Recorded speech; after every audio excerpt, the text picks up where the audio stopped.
What's up guys? Dito na kami ngayon sa papasok ng Gentry Public Market. May papark dito. Sige.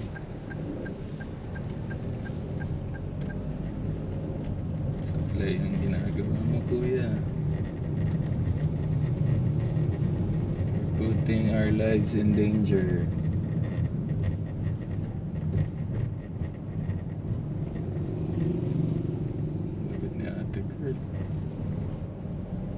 Jeepney sobrang aggressive ang jeepney pag in-upgrade pa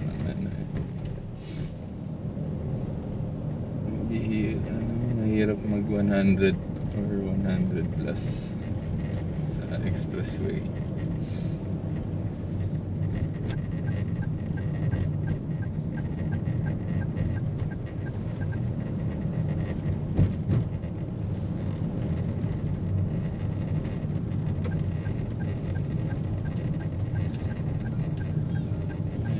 Dito kami dadaan sa Gentry Complex. Ikaw na. Nandyan ka na eh. Sabi ni Nanay Loco.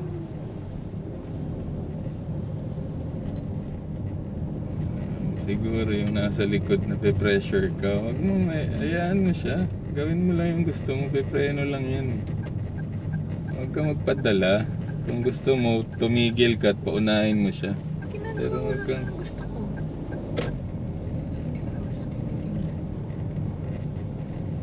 Kung nagmamadali siya, hayaan mo siya. Dumiskartegahan, pumareno ka ng alalay para hindi mabigat yung preno mo paglapit sa crossing. Okay. Wala siyang signal niya na alis pag hindi nag-signal.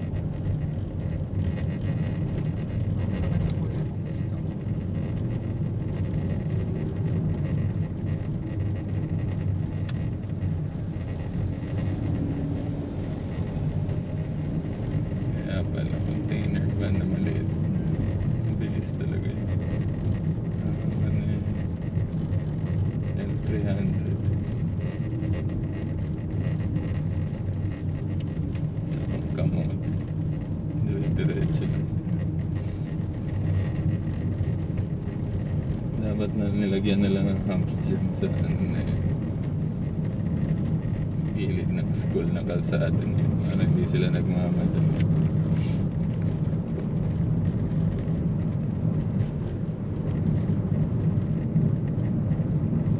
Dito na kami sa Maple Grove guys.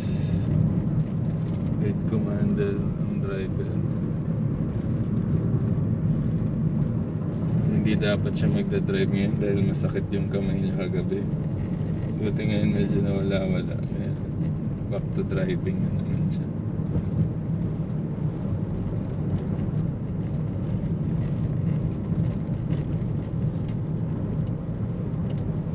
Summer na guys, mainit-init na. Pwede nang mag-swimming. Gusto kong mag-swimming sa balong malalim.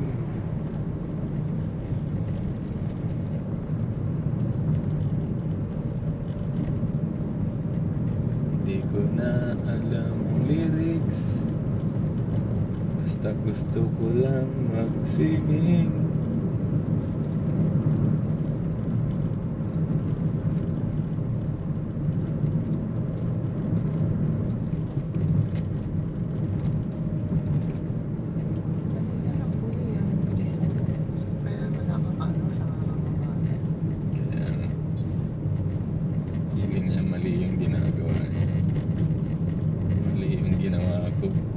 Nagsisisi na siya kaya bumagal siya.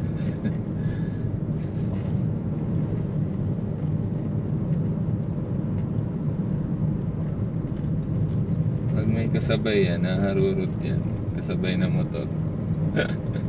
Wala kasi siyang kasabay na motor, hindi siya nagipagkarera.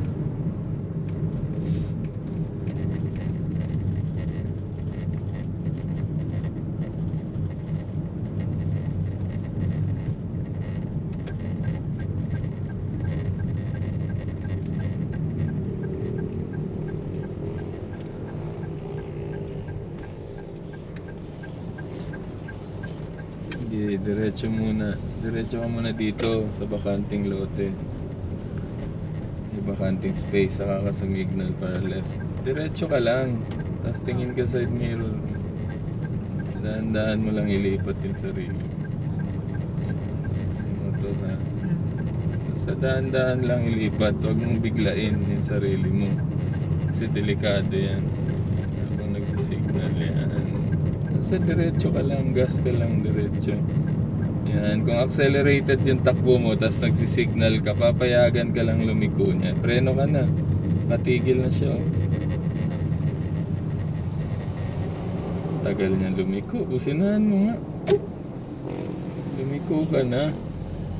Pinapaliko ka na dun sa Raptor eh. Wala kasi siyang alam gawin eh. Nag-signal lang talaga siya. Hindi niya alam yung gagawin niya. Parang ikaw, pagka ganun, dapat alam mo yung gagawin mo. Hindi niya alam eh. Nung lumiko na rin yung Raptor, wala na. Hindi ko na alam yung gagawin ko. Dapat matik yun. Kaya dapat inaaral talaga mabuti yung pagdadrive. Hindi yan madali.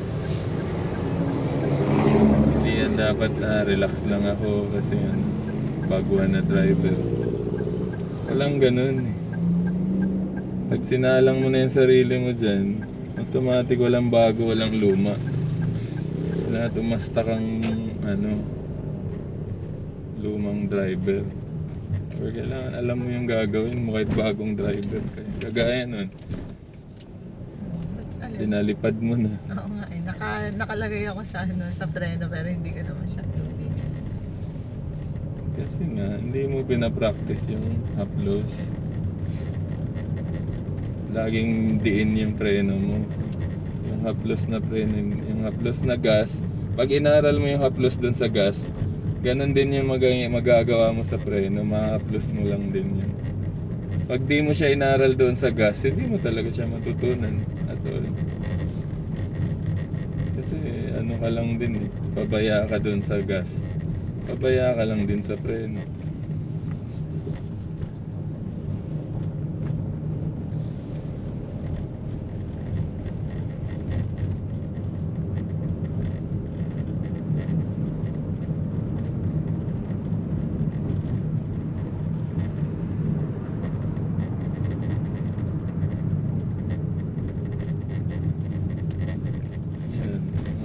Overspeeding na yun. Pag totoong nanguhuli talaga dito ng 20 lang ang speed limit dito sa likod na to. Or sa buong PESA yata 20 or 40. Hindi ka dapat laging naghaharurot dito. Bawal na. Hindi ka gaya dati pwede. Ngayon hindi na pwede yan. 40 na talaga. Pag na-aksidente ka, sabihin sa'yo, mabilis kasi ang speed mo. Kasalanan mo yan. Hindi kasalanan mo.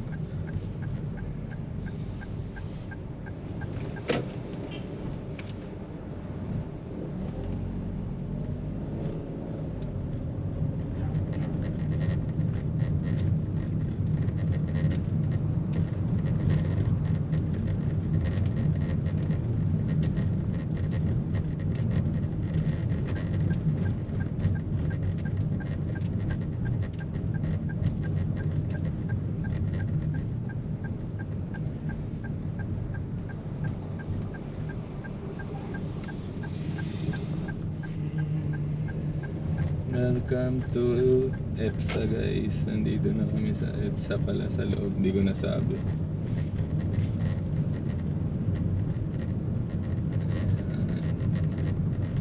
So maraming container dito guys. Pero ang kagandahan sa EPSA, maluwag yung kalsada. Hindi kagaya sa highways na 2 lanes lang. Mahihirapan ka na.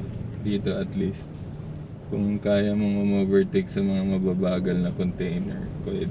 At saka kung mabagal ka lang din at takot ka sa container, yun, ganyan lang, dahan-dahan ka lang. Hayaan mo lang yung ibang sasakyan gumawa ng sarili nilang diskarte.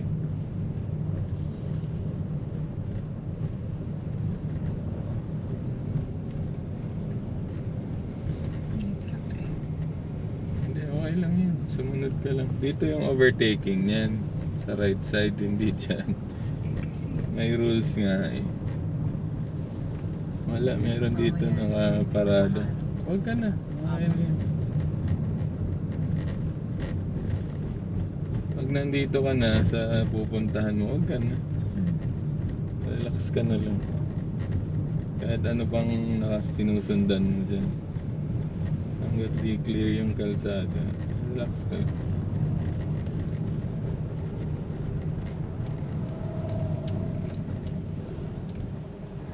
So yun, marami talaga dito guys yung ganyan. Malalaking truck, containers, no? Close van, wing van, L300, mga ganun, mga delivery ano. Marami dito.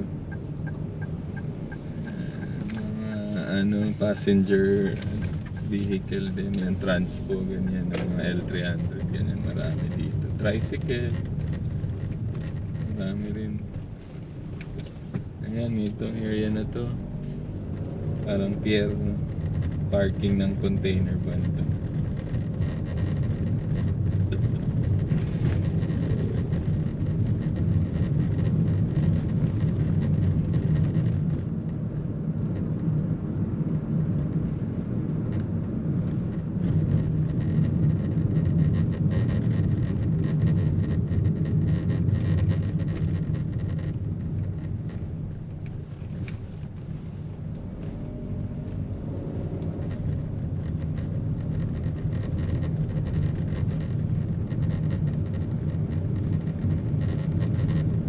So wala ulit traffic guys kasi holiday ang holiday. I mean hindi holiday. Suspended ang classes ng mga estudyante kasi yun sa heat index. ulit ha? Sobrang init kasi kaya wala silang pasok. So yun naman nga. Pinagpuputol na kasi yung mga puno, ginawang bahay kaya yan. Sige, wala dito.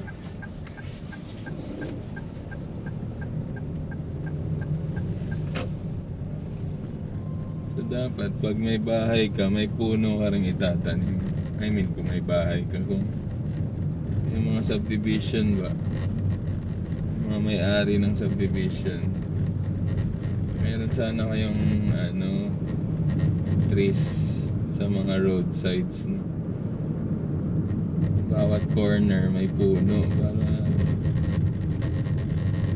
makaka-recover naman. Hindi yung dahil gusto nyo lang yumaman, lahat na ng puno pinagpuputol nyo, hindi naman kayo nagtatanim ng replacement doon sa puno.